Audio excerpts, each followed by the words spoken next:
Gulliver's Travels into Several Remote Nations of the World. By Jonathan Swift. Part 4. A Voyage to the Country of the Huns. Chapter 9. A grand debate at the General Assembly of the Huns, and how it was determined. The learning of the Huns. Their buildings. Their manner of burials. The defectiveness of their language. One of these grand assemblies was held in my time, about 3 months before my departure, whither my master went as the representative of our district. In this council was resumed their old debate, and indeed the only debate that ever happened in their country, whereof my master, after his return, give me a very particular account. The question to be debated was, whether the Yahoos should be exterminated from the face of the earth. One of the members for the affirmative offered several arguments of great strength and weight, alleging, that as the Yahoos were the most filthy, noisome, and deformed animals which nature ever produced, so they were the most restive and indocible, mischievous, and malicious, they would privately suck the teats of the Huns cows, kill and devour their cats, trample down their oats and grass, if they were not continually watched, and commit 1,000 other extravagancies. He took notice of a general tradition, that Yahoos had not been always in their country, but that many ages ago, 2 of these brutes appeared together upon a mountain, whether produced by the heat of the sun upon corrupted mud and slime, or from the ooze and froth of the sea, was never known, that these Yahoos engendered, and their brood, in a short time, grew so numerous as to overrun and infest the whole nation. That the Huns, to get rid of this evil, made a general hunting, and at last enclosed the whole herd, and destroying the elder, every Hun kept 2 young ones in a kennel, and brought them to such a degree of tameness, as an animal, so savage by nature, can be capable of acquiring, using them for draught and carriage, that there seemed to be much truth in this tradition, and that those creatures could not be Yinniamsi, or aborigines of the land, because of the violent hatred they, Huns, as well as all other animals, bore them, which, although their evil disposition sufficiently deserved, could never have arrived at so high a degree if they had been aborigines, or else they would have long since been rooted out, that the inhabitants, taking a fancy to use the service of the Yahoos, had, very imprudently, neglected to cultivate the breed of asses, which are a comely animal, easily kept, more tame and orderly, without any offensive smell, strong enough for labor. Although they yield to the other in agility of body, and if their braying be no agreeable sound, it is far preferable to the horrible howlings of the Yahoos. Several others declared their sentiments to the same purpose, when my master proposed an expedient to the assembly, whereof he had indeed borrowed the hint from me. He approved of the tradition mentioned by the honorable member who spoke before, and affirmed, that the 2 Yahoos said to be seen first among them, had been driven thither over the sea, that coming to land, and being forsaken by their companions, they retired to the mountains, and degenerating by degrees, became in process of time much more savage than those of their own species in the country whence these 2 originals came. The reason of this assertion was, that he had now in his possession a certain wonderful Yahoo, meaning myself, which most of them had heard of, and many of them had seen.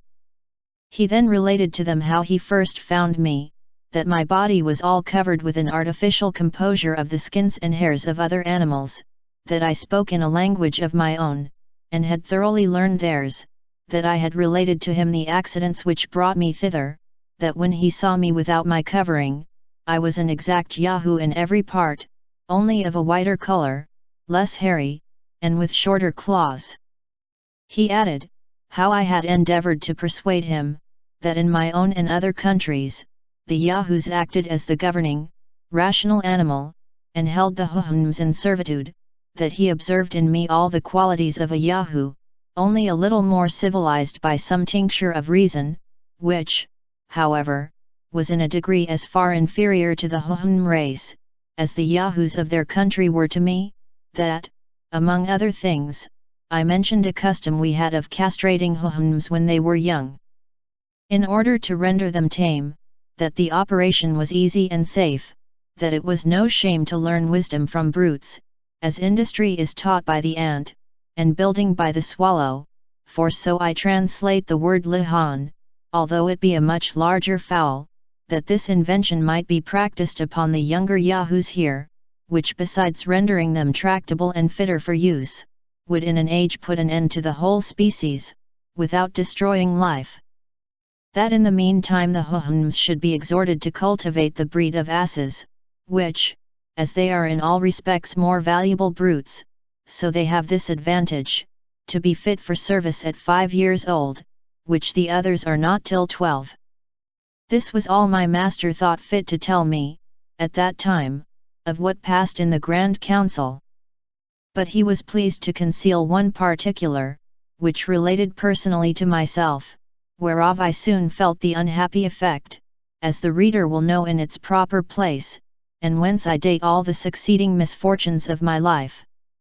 The Huns have no letters, and consequently their knowledge is all traditional. But there happening few events of any moment among a people so well united, naturally disposed to every virtue, wholly governed by reason, and cut off from all commerce with other nations, the historical part is easily preserved without burdening their memories. I have already observed that they are subject to no diseases, and therefore can have no need of physicians. However, they have excellent medicines, composed of herbs, to cure accidental bruises and cuts in the pastern or frog of the foot, by sharp stones, as well as other maims and hurts in the several parts of the body. They calculate the year by the revolution of the sun and moon, but use no subdivisions into weeks. They are well enough acquainted with the motions of those two luminaries, and understand the nature of eclipses, and this is the utmost progress of their astronomy. In poetry, they must be allowed to excel all other mortals, wherein the justness of their similes, and the minuteness as well as exactness of their descriptions, are indeed inimitable. Their verses abound very much in both of these, and usually contain either some exalted notions of friendship and benevolence or the praises of those who were victors in races and other bodily exercises. Their buildings, although very rude and simple, are not inconvenient, but well contrived to defend them from all injuries of cold and heat. They have a kind of tree, which at 40 years old loosens in the root, and falls with the first storm. It grows very straight, and being pointed like stakes with a sharp stone, for the Huns know not the use of iron, they stick them erect in the ground, about 10 inches asunder, and then weave in oat straw, or sometimes wattles, between them. The roof is made after the same manner, and so are the doors. The Huns use the hollow part, between the pastern and the hoof of their forefoot, as we do our hands, and this with greater dexterity than I could at first imagine. I have seen a white mare of our family thread a needle, which I lent her on purpose, with that joint. They milk their cows, reap their oats, and do all the work which requires hands, in the same manner. They have a kind of hard flints, which, by grinding against other stones, they form into instruments, that serve instead of wedges, axes, and hammers. With tools made of these flints, they likewise cut their hay, and reap their oats, which there grow naturally in several fields. The yahoos draw home the sheaves in carriages, and the servants tread them in certain covered huts to get out the grain, which is kept in stores. They make a rude kind of earthen and wooden vessels, and bake the former in the sun.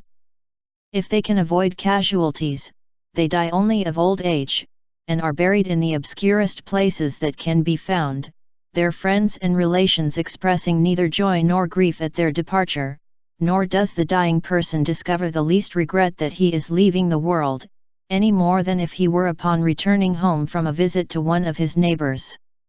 I remember my master having once made an appointment with a friend and his family to come to his house, upon some affair of importance. On the day fixed, the mistress and her 2 children came very late. She made 2 excuses, first for her husband, who, as she said, happened that very morning to Shnun. The word is strongly expressive in their language, but not easily rendered into English. It signifies, to retire to his first mother.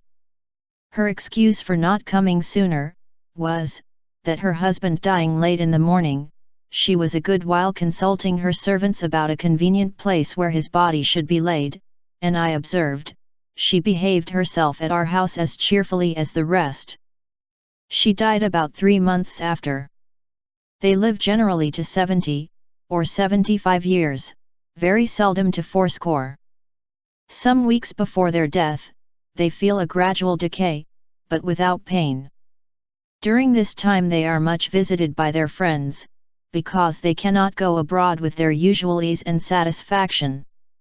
However, about 10 days before their death, which they seldom fail in computing, they return the visits that have been made them by those who are nearest in the neighborhood, being carried in a convenient sledge drawn by yahoos, which vehicle they use, not only upon this occasion, but when they grow old, upon long journeys, or when they are lamed by any accident, and therefore when the dying Huns return those visits, they take a solemn leave of their friends, as if they were going to some remote part of the country, where they design to pass the rest of their lives.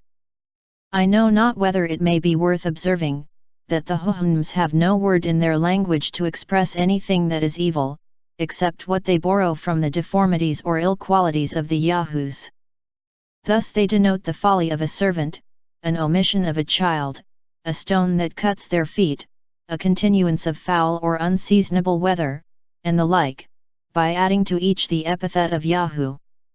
For instance, Hhnm Yahoo, Hol Naham Yahoo, in Elhamd Wilma Yahoo, and an ill-contrived house in Halmiten Rolm Yahoo.